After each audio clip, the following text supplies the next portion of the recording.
Salut, moi c'est Mathieu, je suis le gérant du magasin Le Troll Savant et j'aime les jeux de société. Alors pourquoi le Troll Savant? En fait, on a fait un brainstorming avec des copains un soir avant d'ouvrir le magasin. On avait déjà un peu avancé dans le projet, mais il nous fallait un nom. Et parmi mes potes, il y avait autant des gamers que des gens qui sont complètement étrangers à cet environnement, à ce hobby. Et on voulait un nom qui parlait à tout le monde. Et donc on a fait plein de propositions, plus ou moins sérieuses, plus ou moins débiles. Et le troll savant, finalement, ça a parlé à tout le monde. Ça nous a bien plu. Puis en plus, on avait commencé un petit peu à imaginer un personnage pour faire notre mascotte. Et on est parti là-dessus. Comment je suis entré dans le monde du jeu? Alors ça a commencé quand j'ai appris à lire, j'ai découvert un truc chambé, c'est les livres dont vous êtes le héros.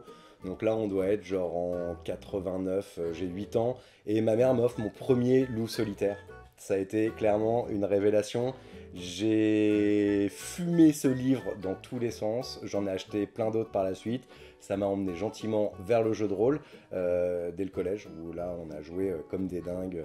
C'était du Warhammer, c'était du Star Wars, c'était du Mega 3, tous les bouquins via Cassius Belli, etc. Et puis lentement, on a commencé à découvrir les jeux de plateau. Alors ça remonte, hein, tout ça, c'était du Super Gang, on avait Full Metal Planet, puis après est arrivé Vinci, Carcassonne, et après là ça a été une explosion de choses différentes. Et voilà comment tout a commencé. Est-ce que j'ai une anecdote sur la création du troll savant? Faut que je réfléchisse. Ouais, quand j'ai ouvert le magasin, on n'avait pas tout de suite l'enseigne qui devait être déposée. Donc en fait, le gars qui nous faisait les enseignes m'a donné un espèce de grande banderole, le troll savant, histoire qu'on puisse ouvrir avec quelque chose. Et le magasin où on est, en fait, avant c'était un magasin de chaussures. Et la banderole ne couvrait pas l'intégralité de l'enseigne, donc ça faisait le troll savant, chaussures, et ça a fait marrer pas mal de monde. Est-ce qu'il y a une difficulté auquel je m'attendais pas quand j'ai créé le magasin? C'est le nombre de fournisseurs. En fait, on a grave de fournisseurs de jeux et courir à droite à gauche pour savoir dans qui vend quel jeu. C'est un truc de ouf. On est toujours en train de chercher, de dire, t'as toujours quelqu'un qui vient te voir et qui te dit, tiens, je voudrais ce jeu-là. Ah ouais, mais qui est-ce qui le distribue? Et ça, c'est toujours un truc assez surprenant, mais même aujourd'hui, ça me le fait encore. Et ça, c'était une première chose. Et la deuxième chose, quand j'ai ouvert, j'ai reçu mes jeux, je les ai mis en rayon, je les ai créés, tout ça, enfin j'ai créé notre base de données. Puis avant je me suis dit, oh putain, je connais rien. Alors à l'inverse, un truc facile qui est venu tout de suite, c'est la relation avec les gens. Ce qui est trop cool, c'est vraiment de pouvoir... on a déjà un point commun, on aime tous jouer. Donc ça c'est venu hyper rapidement. Au début c'était assez rigolo parce que les gamers, ils viennent te tester un peu, ils viennent voir si tu fais vraiment partie des leurs ou si t'es juste un mercantile.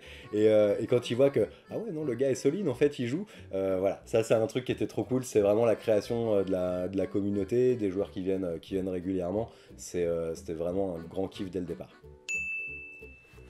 Alors, un petit mot sur la relation qu'on a en tant que boutiquier avec les éditeurs. Il y en a avec qui c'est plus facile que d'autres.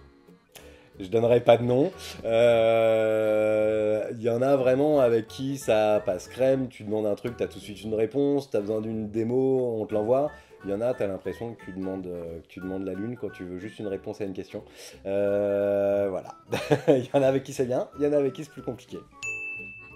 Mon jeu favori. Bon là, si je dois pas hésiter tout de suite maintenant, je dirais Tzolk'in, historiquement, parce que je kiffe grave ce jeu.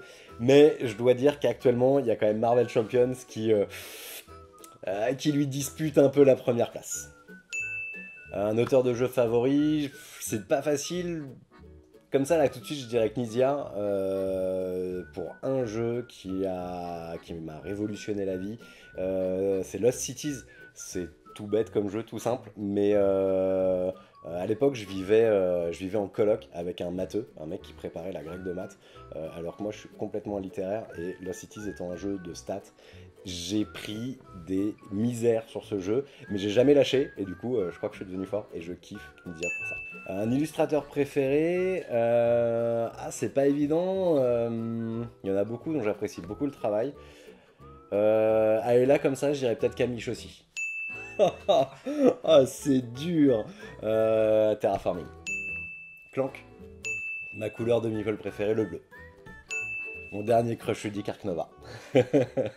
Ma dernière déception ludique... Je joue pas à beaucoup de mauvais jeux. Je sais pas, on a tendance à réussir à les éviter. Un vraiment que j'ai pas aimé, c'est Curators. M'a pas plu. Un mot sur ma chaîne Le Troll Savant, bah en gros on a plusieurs émissions. Une que j'affectionne particulièrement c'est Premier Tour, où en gros on va jouer les premiers tours d'un jeu pour le présenter un peu plus en profondeur. On n'explique pas forcément les règles mais on explique ce qu'on fait. Et la deuxième émission que j'aime beaucoup s'appelle Kick Parade, où là c'est mon pote Erwan et son acolyte Swan qui font en gros un classement des 10 projets les plus suivis sur Kickstarter. Moi en plus j'ai jamais le temps de regarder Kickstarter, donc ils mâchent tout le boulot. Moi, ça me fait un gros kiff. Merci au Renard Ludique de m'avoir accueilli. Je crois que nous, on a une partie qui nous attend sur le feu. À bientôt, jouez bien.